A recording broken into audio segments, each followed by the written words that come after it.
OnePlus Open solves a lot of problems other foldable phones have suffered with, but it has one glaring problem of its own. Here's everything you need to know about this brand new foldable in just 5 minutes.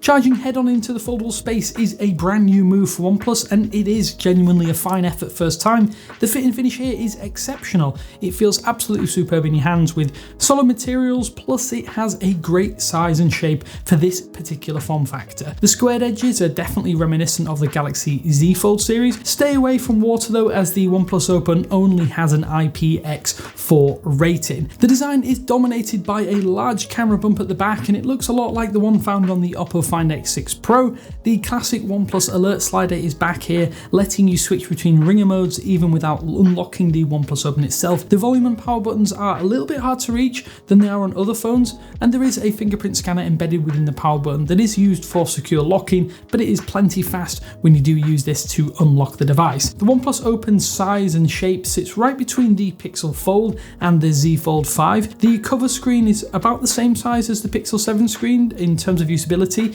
with barely any bezels on all of the sides. It's also a standard shape so that all of your applications will look like they would on a regular phone screen, so you can actually just use this phone just fine without ever having to open the device if you want to. The internal display is almost 1:1 or square, which means that apps will run side by side without any major scaling issues. There are also barely any display bezels inside to speak of, and the screen crease is almost invisible with the selfie punch hole off in the upper right of that panel. You can see the crease at certain acute angles or feel it when you press hard against the screen, which it is overall pretty inconspicuous. The screen hinge is really easy to open, and the display even comes with a matte screen protector pre-installed to help reduce glare, greasy fingerprints, and marks on that screen itself. Both of these screens also get super bright and are a breeze to read in everyday life. All of the best internals like the Qualcomm Snapdragon 8 Gen 2 chip are thrown inside this device, so you can practically do anything, and it doesn't really get hot when you're using this phone either. The open canvas feature does let you run 3 apps simultaneously without actually sacrificing any internal screen space. The screen pinch gesture brings all of these apps into view,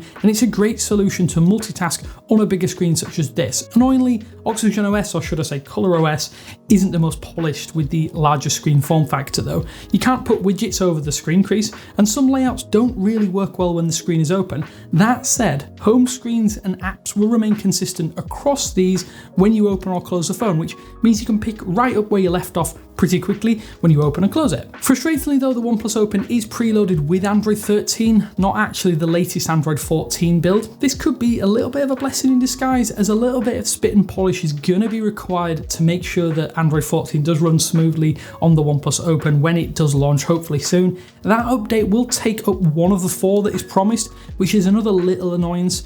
5 years of patches are going to be available here too, so you should be able to use this for a few years to come. The strongest area of the OnePlus Open is actually the camera system though, as often this is one of the weaker portions of previous OnePlus phones. It has 3 cameras, a big new main sensor, an ultra wide, and a 3x zoom. Like most foldable phones, you can actually also use the outer camera for selfies, which is great for extra visual clarity. That said, the outer and inner selfie cameras are pretty darn competent in their own right, and better than Samsung's under display cameras. Could this be the best camera setup on a foldable phone to date? There are plenty of megapixels to play around with here, and Hasselblad tuning that does make that statement hard to argue with, but we'll have to put that to the test later down the line. OnePlus is no stranger to charging, and the Open also comes with 67 watt fast wired charging. Being able to charge almost 50% in around 30 minutes will never get old, but OnePlus has actually skipped wireless charging for its most expensive phone yet. I think for a premium package that's super disappointing, as most other foldables ship with wireless charging as standard,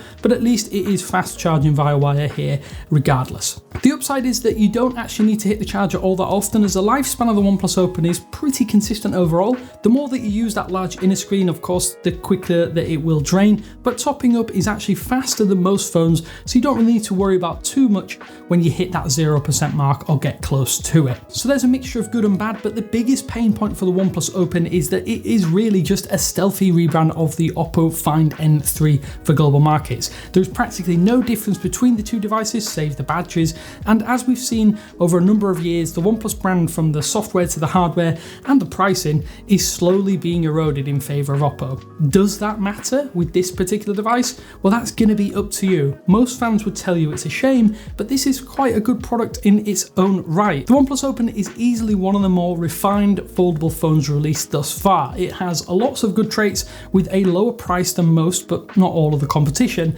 With a little extra attention from OnePlus or probably Oppo, it could be the best foldable you can buy, but it's still $1,700. That said, that should be the OnePlus Open in under 5 minutes or so. Thanks for joining me, and I will catch you in the next one.